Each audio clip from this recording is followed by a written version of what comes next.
Bismillahirrahmanirrahim. Assalamualaikum warahmatullahi wabarakatuh. Saya Lina Afifah Rahayu. Di sini saya akan melanjutkan presentasi mengenai alat-alat analisis manajemen pendidikan. Kalau tadi sudah dijelaskan oleh saudara Ian bahwa alat-alat manajemen pendidikan yang pertama ada benchmarking, terus kemudian yang kedua ada brainstorming. Nah, terus kemudian sudah dijelaskan juga oleh saudara Uswatun tadi. Yang ketiga yaitu Fellhouse Fifth Wise, terus kemudian ada Forshey-Field Analysis. Nah, kemudian bagian saya yaitu analisis Pareto. Nah, apa sih pengertian analisis Pareto? Nah, analisis Pareto ini merupakan teknik yang ditemukan oleh seorang ekonom asal Italia yang bernama Pareto. Nah, sudah biasa ya, biasanya emang kalau suatu penemuan pasti penemuannya itu dinamakan dengan namanya seperti itu. Nah, teknik ini diperuntukkan menemukan masalah-masalah yang penting dalam suatu persoalan. Nah, ketika melakukan analisis Pareto menggunakan teknik ini sudah ada masalahnya ya, sudah ada persoalannya. Nah, karena kita dalam dunia pendidikan, maka kita kaitkan dengan masalah-masalah yang ada di dunia pendidikan. Nah, teknik ini menjelaskan bahwa 20%-nya proses dan 80%-nya masalah. Kemudian, ada tahapan-tahapan dalam teknik Pareto. Tahap yang pertama. Nah, tahap yang pertama yaitu rumusan masalah yang akan dianalisis.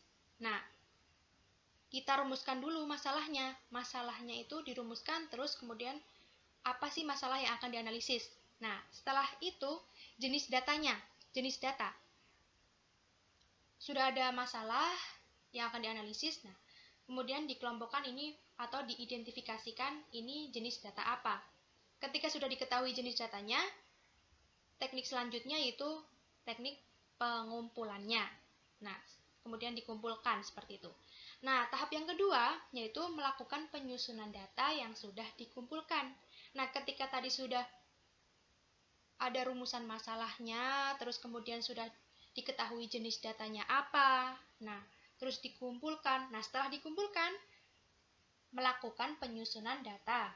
Nah, setelah sudah melakukan penyusunan data, kemudian menggambarkan pada diagram.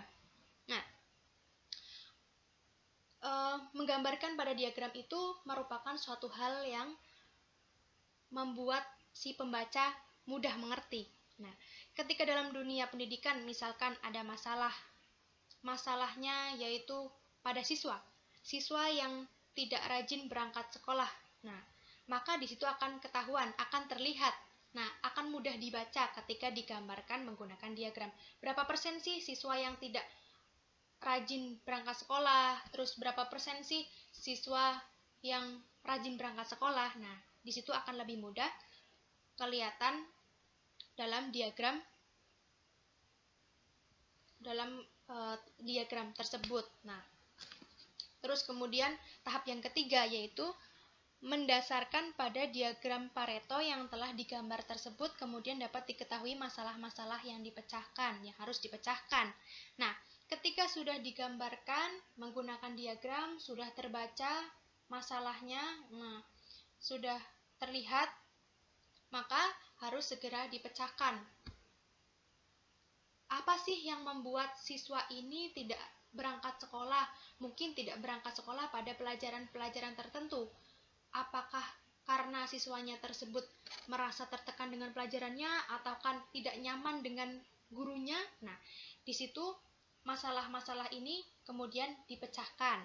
Nah, terus kemudian yang selanjutnya yaitu alat analisis problem solving techniques. Nah, berdasarkan Mokodin mengatakan bahwa problem solving adalah merupakan suatu keterampilan yang meliputi kemampuan untuk mencari informasi, menganalisa situasi, mengidentifikasi masalah dengan tujuan untuk menghasilkan alternatif tindakan, kemudian mempertimbangkan alternatif tersebut sehubungan dengan hasil yang dicapai, dan pada akhirnya melaksanakan rencana dengan melakukan suatu tindakan yang tepat.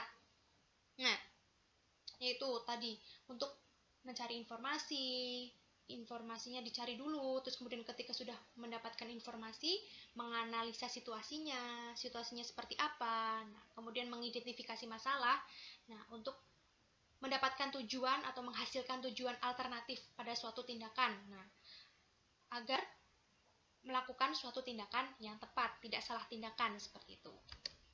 Kemudian langkah-langkah problem solving. Nah, langkah-langkahnya yaitu yang pertama, mengidentifikasi masalah secara tepat. Nah, ketika sudah ada masalahnya A, nah, kemudian diidentifikasi masalahnya secara tepat. Kayak tadi, hampir mirip seperti analisa Pareto ya. Nah, itu mengidentifikasi masalahnya secara tepat. Nah, setelah mengidentifikasi masalahnya secara tepat, kemudian menentukan sumber dan akar penyebab dari masalah. Apa sih sumbernya? Kenapa sih siswa ini tidak berangkat sekolah? Kenapa? Apa penyebabnya? Apakah pada gurunya tidak nyaman? Apakah pada mata pelajarannya tidak suka? Atau pada lingkungannya dia tidak suka atau merasa tertekan seperti itu? Nah, kita harus menentukan sumber dan akar penyebabnya dari masalah tersebut. Kemudian, yaitu solusi masalah secara efektif dan efisien.